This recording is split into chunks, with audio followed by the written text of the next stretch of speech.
Physical chemistry में chemical kinetics, thermodynamics, ये दो टॉपिक जो है वो काफी इंपॉर्टेंट होता है।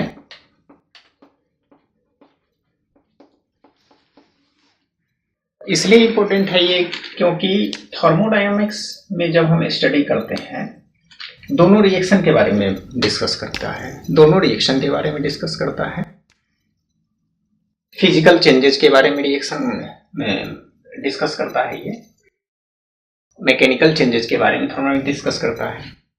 लेकिन इसमें कुछ कमियां हैं। तो थर्मोडायनामिक्स करता क्या है, पहले तो फ्लो ऑफ हीट, मतलब हीट ट्रांसफर की बात करता है। थर्मोडायनामिक्स हीट ट्रांसफर की बात करता है, फिजिबिलिटी ऑफ रिएक्शन की बात करता है, feasibility of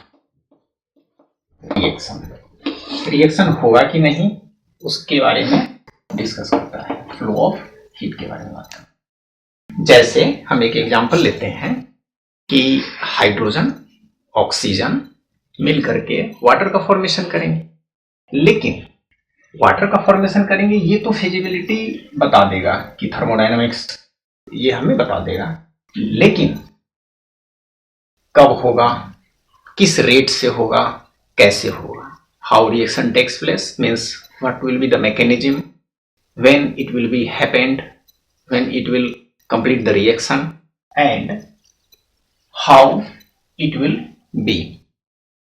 So these questions will not be solved by thermodynamics. Again ये माइक्रोस्कोपिक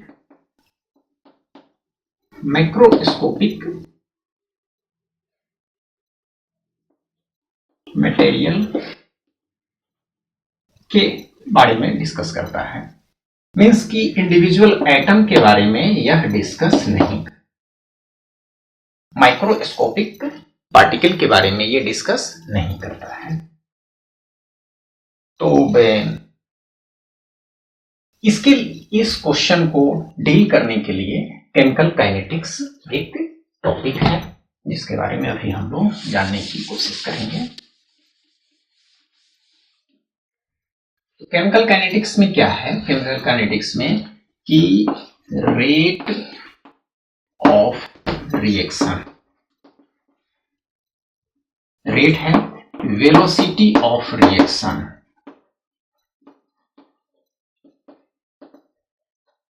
जो ही रेट है या वेलोसिटी है तो यहां पर टाइम की बात होगी ही होगी।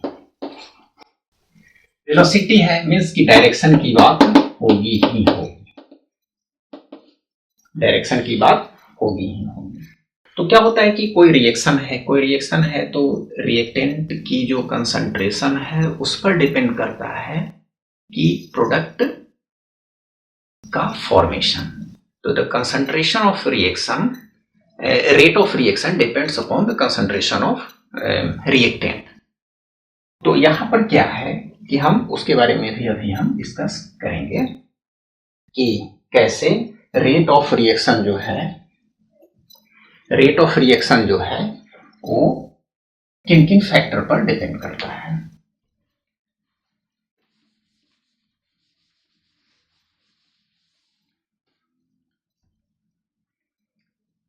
एक एग्जांपल लेते हैं N2 प्लस H2 NH3।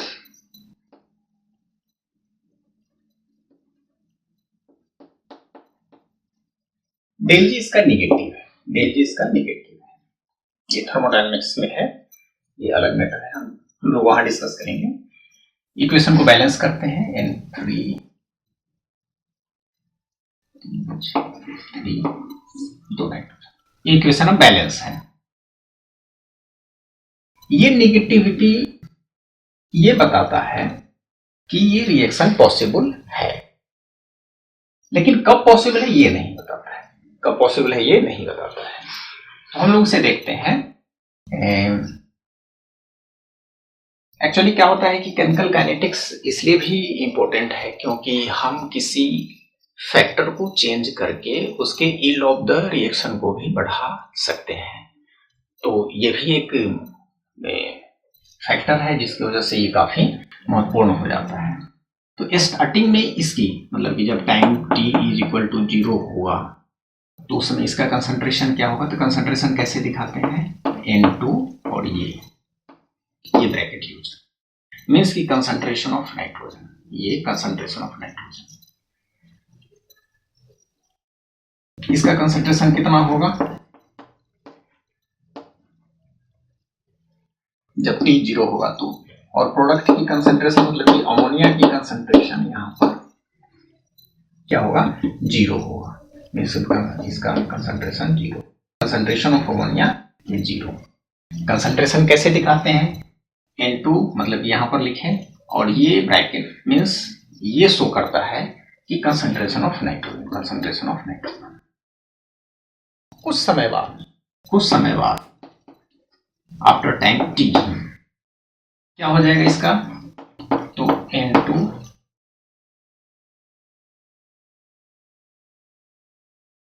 इसकी कंसंट्रेशन घटेगी, इसकी कंसंट्रेशन क्या होगा, घटेगा, इसका भी घटेगा और इसका कंसंट्रेशन बढ़ता है। तो हम यहां देख रहे हैं कि 1 mole of nitrogen 1 mole of nitrogen 1 mole of nitrogen and 3 mole of hydrogen will react and forms 2 mole of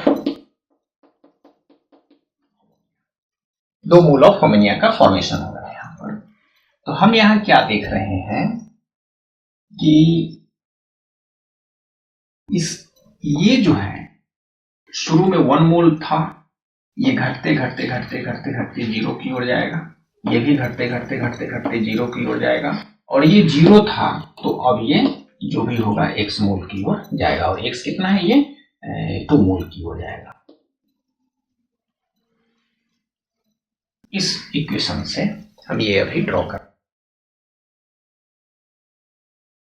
अब rate of reaction means velocity of reaction, इसका मतलब है कि हमें जब वेलोसिटी होगा तो डायरेक्शन की भी बात आएगी, और फिजिक्स में मैथमेटिक्स में डायरेक्शन जो है वो नेगेटिव साइन से दिखाया जाता है, पॉजिटिव साइन से दिखाया जाता है। तो वह सिर्फ ये दिखाता है कि कोई चीज घट रहा है या कोई चीज बढ़ रहा है। अगर पॉजिटिव साइन है तो बढ़ रहा है, नेगेटिव साइन है तो वो घट रहा है, लेकिन कैलकुलेशन में उसे इंक्लूड नहीं करता। तो अब हम लिखने की कोशिश करते हैं in terms of concentration rate of, यहां हम देखेंगे rate of disappearance of nitrogen, rate of disappearance rate of disappearance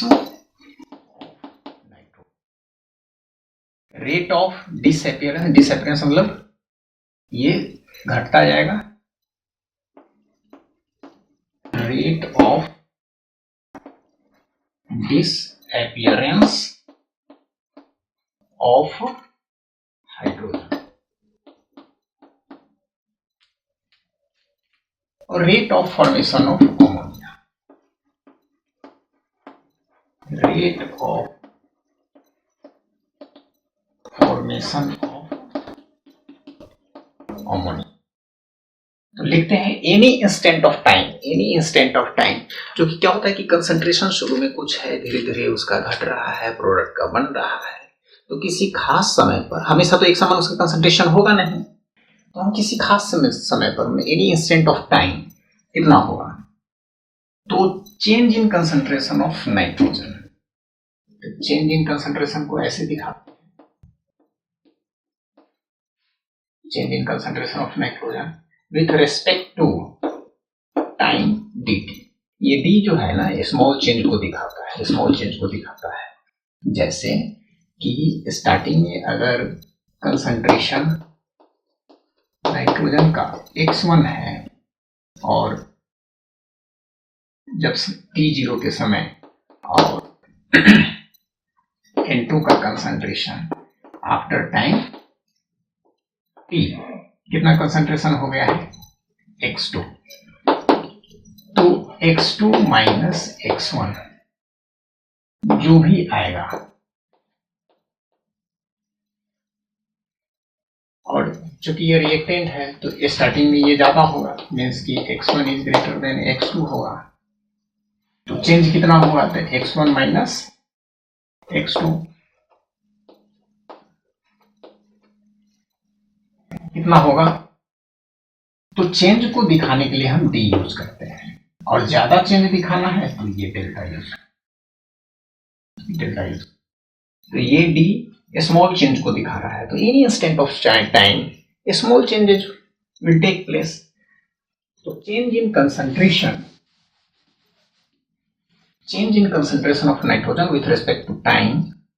अब देखना यह है कि ये घट रहा है कि बढ़ रहा है, तो नाइट्रोजन घट रहा है तो माइनस साइन, ये नेगेटिव साइन ये शो करेगा कि ये घट रहा है, और रेट ऑफ, उसी तरह से हम इसका देखते हैं अमोनिया का, सॉरी हाइड्रोजन का, DH2 अपॉन dt, साइन क्या होगा, नेगेटिव साइन होगा, और फॉर्मेशन हो रहा है अमोनिया का यहां पर NH3D डिवाइडेड बाय, साइन यहां पर पॉजिटिव साइन लिखा नहीं जाता है, तो ये शो करता है कि ये बन रहा है, rate of formation of stoichiometric coefficient को जब हम देखते हैं, स्टोइकियोमेट्रिक कोएफिशिएंट को देखते हैं, तो यहाँ 3 है, यहाँ 2 है, यहाँ 1, तो यहाँ तो हम 1 लिखते नहीं है, यहाँ पर क्या होगा, H2 1/3 एंड यहाँ पर 1/2, तो ये है। अब रेट ऑफ डिसअपियरेंस क्या है, रेट ऑफ रिएक्शन है, क्या है, रेट ऑफ रिएक्शन है, रेट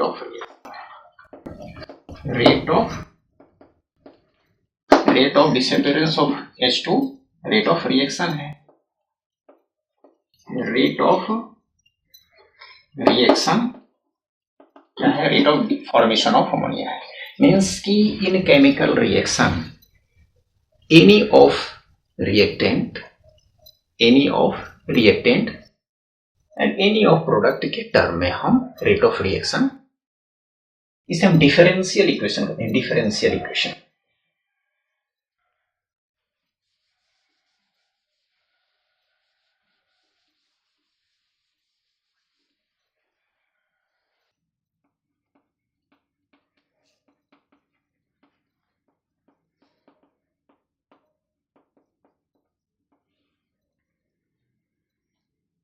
इस सेशन में हम लोग केमिकल काइनेटिक्स के बारे में डिस्कस करेंगे। केमिकल काइनेटिक्स से पहले थोड़ा सा हम लोग थर्मोडायनामिक्स के बारे में जानकारी ले लेते हैं। अब एक एग्जांपल लेते हैं, जैसे कि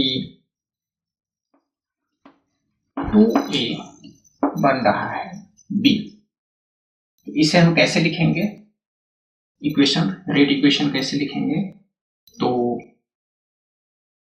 ये तो घटेगा, रेट ऑफ रिएक्शन क्या होगा, ये तो एपी कंज्यूम होगा, यहाँ पर 1/2 B concentration of A divided by concentration of negative sign, क्योंकि ये घट रहा है, is equal to rate of formation B, ये concentration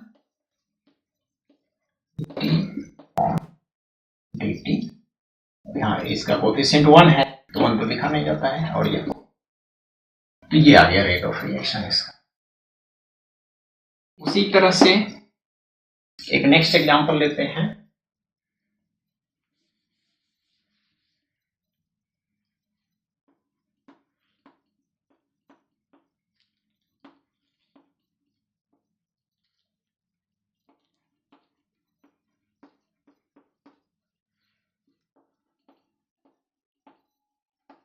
rate of reaction is equal to 1 upon A D concentration of D upon dt। Sign क्या होगा यहाँ पर, ये कंज्यूम हो रहा है, ये कंज्यूम हो रहा है, प्रोडक्ट का फॉर्मेशन, और इसी के बराबर ये होगा 1 upon B concentration of dB divided by dt, sign minus होगा। तो any of reactant, either reactant और प्रोडक्ट के फॉर्म में हम रेट ऑफ रिएक्शन को लिख सकते हैं।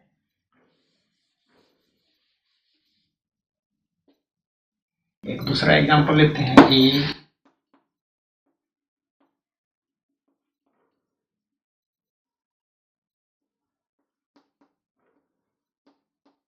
ये लेते हैं, जनरलाइज्ड है, कैसे होगा यहाँ पर, तो रेट ऑफ रिएक्शन, अब रेट ऑफ रिएक्शन को R से, R is equal to 1 upon A on dt, negative sign, 1 upon B concentration of dB on dt is equal to, यहाँ पर माइनस साइन है, यहाँ माइनस साइन है, क्योंकि ये कंज्यूम हो रहा है, ये कंज्यूम हो रहा है, rate of disappearance, disappearance, change in concentration, जो स्टार्टिंग में हमने डिस्कस किया था, change in concentration with respect to time, coefficient 1 upon C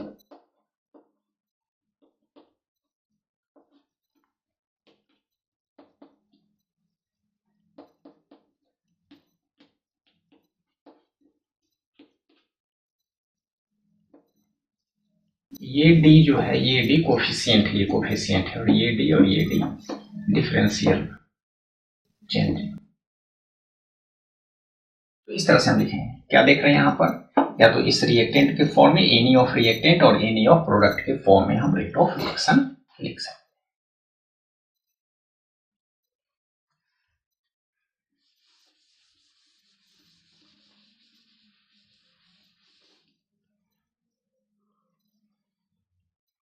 एक और एग्जांपल देखते हैं, A plus 2B plus 3C, इसका हमें लिखना है differential equation.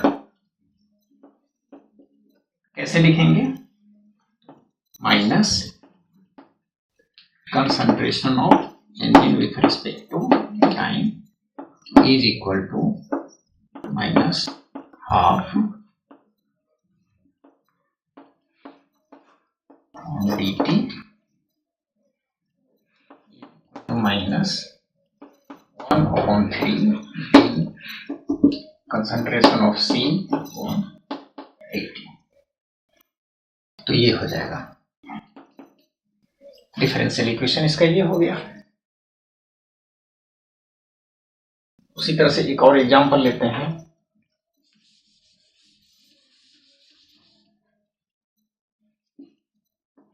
A plus 3B plus 2C, question ये है 2C plus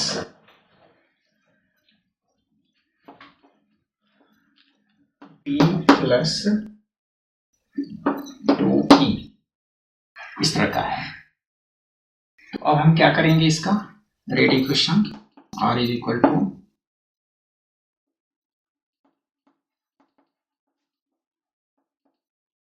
negative sign is equal to minus 1 upon 3 change in concentration B with respect to T equal to minus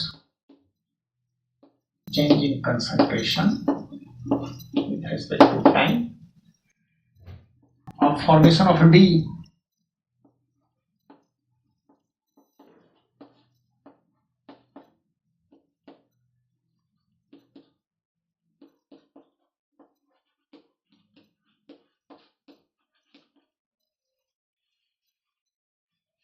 तो इतने सारे example से डिफरेंशियल इक्वेशन कैसे लिखा जाता है वो क्लियर हो गया होगा, और प्रैक्टिस आप लोग भी कर सकते हैं इसे।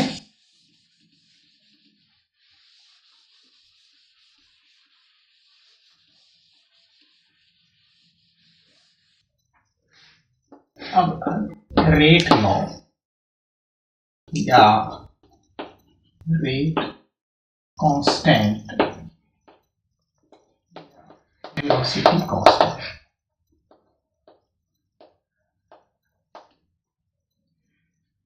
तो अगर एक एग्जांपल लेते हैं, ए प्लस बी प्रोडक्ट पी बन रहा है, प्रोडक्ट पी बन रहा है, तो क्या होगा कि R is directly proportional to concentration of A, concentration of B, concentration of A, concentration of B. यहां पर पावर मान लेते हैं कि एल है और यहां पर एम है। R is equal to K concentration of A to the power L, concentration of B to the power। तो ये जो K है, ये जो K है, इसे हम बोलते हैं रेट कांस्टेंट और वेलोसिटी कांस्टेंट। रेट कांस्टेंट या वेलोसिटी कांस्टेंट बोलते हैं इसको, या रेट लॉ भी बोलते हैं इसको, रेट लॉ भी बोलते हैं। तो इसके लिए हम अब एक एक्सपेरिमेंट करते हैं कि एल क्या है, एम क्या है और रेट कांस्टेंट कैसे है। हमने एक लिखा है, यहाँ पर एक एक्सपेरिमेंट कर रहे हैं। ए है, बी है, दो रिएक्टेंट है, दोनों रिएक्शन करता है। स्टार्टिंग में कंसंट्रेशन ए नॉट है, बी नॉट है, तो R not is initial rate of reaction. R naught जो है वो इनिशियल रेट ऑफ रिएक्शन है।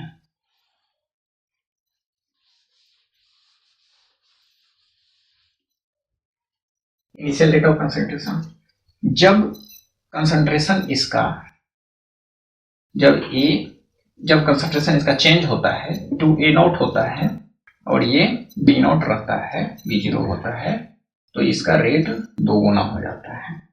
अगर हम इसकी कंसंट्रेशन दोगुना लेते हैं और इसका भी दोगुना लेते हैं तो ये 4 गुना हो। तो हम कैसे लिखेंगे, आर नॉट पहले के लिए is equal to K A not B not, A not B not. Concentration A, concentration B भी लिख सकते हैं यहाँ पर। यहाँ क्या है, A not B not, A not B not, इसका पावर एन, इसका पावर एन। फिर इसका हम इसके लिए लिख रहे हैं,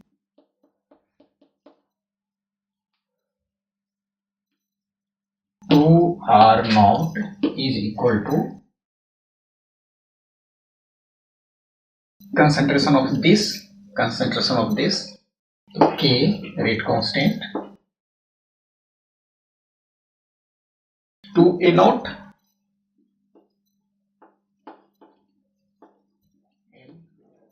और B क्या है,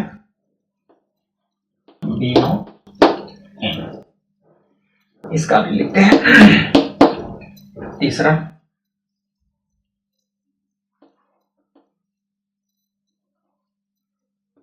four R not is equal to A naught यहाँ पर k rate constant, to B naught, यहाँ क्या हो जाएगा,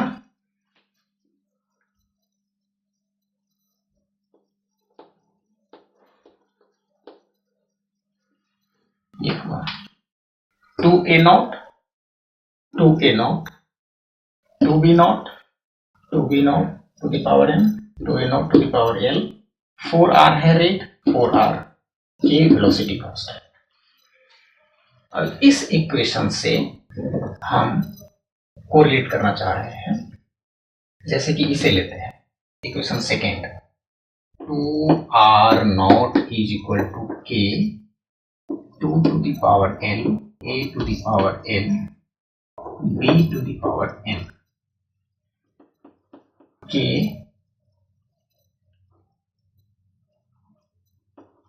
2 टू द पावर l यहां ले लिए, k a not n, b not n। ये क्या है, r नॉट के बराबर है, ये r नॉट के बराबर है। तो हम इस क्वेश्चन में 2r0 is equal to 2l r0 cut गया, 2 टू दी पावर यहाँ कुछ नहीं 1 है, 2 टू दी पावर l है, मीन्स क्या होगा l is equal to 1, l is equal to 1, l is equal to 1। अब हम इसे लेते हैं, इस इक्वेशन में l का मान करेंगे, l का वैल्यू को, तो होगा क्या यहाँ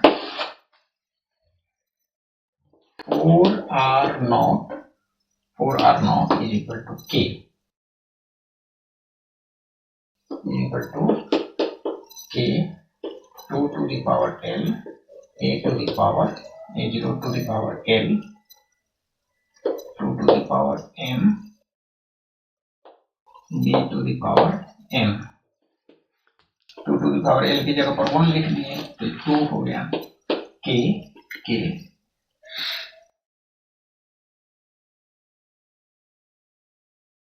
a to the power l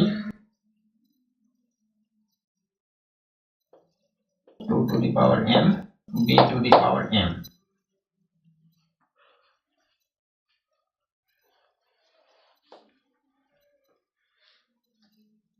to यहाँ भी 2 है, यहाँ भी 2, यहाँ भी 2, हम ऐसे लिख सकते हैं इसको 2l प्लस m, क्योंकि बेस सेम है, l प्लस m, ये हो गया l plus m।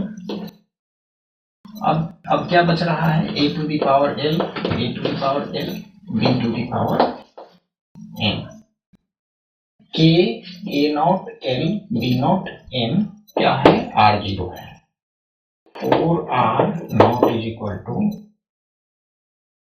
2l plus m k a not l b not m, ये क्या है r0 के बराबर है, यहाँ हम लिखेंगे 2l plus m, ये r0, यहाँ पर क्या है 4r0, ये और ये कट गया, क्या दिख रहा है यहाँ पर 2 to the power 2 4 is equal to 2l plus m, यहाँ पर क्या है l plus m is equal to 2, l का वैल्यू निकला है यहाँ पर 1, तो 1 plus m is equal to 2, m is equal to 1। तो इसका हम जब रेट इक्वेशन देख रहे हैं, रेट इक्वेशन लेते हैं, तो हमें क्या मिल रहा है m is equal to 1, l is equal to 1। तो इस इक्वेशन में हम l plus m is equal to हमें 1 प्लस 1 2 मिल रहा है। तो किसी भी रिएक्शन में जो रेट इक्वेशन में जो रिएक्टेंट का के कंसंट्रेशन का जो पावर होता है उसका समीशन क्या होता है ऑर्डर ऑफ रिएक्शन, इसे हम ऑर्डर ऑफ रिएक्शन बोलते हैं, इसे ऑर्डर ऑफ रिएक्शन हो, और इसे प्रैक्टिकली निकाला जाता है, प्रैक्टिकली डिटरमाइंड किया जाता है, L एंड M हम लोग प्रैक्टिकली निकालते हैं डिफरेंट कंसंट्रेशन पर चेंज करके। तो ये L order of reaction L plus M। तो किसी भी रेट इक्वेशन में अगेन हम लोग रिपीट करते हैं कि रेट इक्वेशन जो होता है वो कंसंट्रेशन टर्म का जो पावर होता है, वो समेशन ऑफ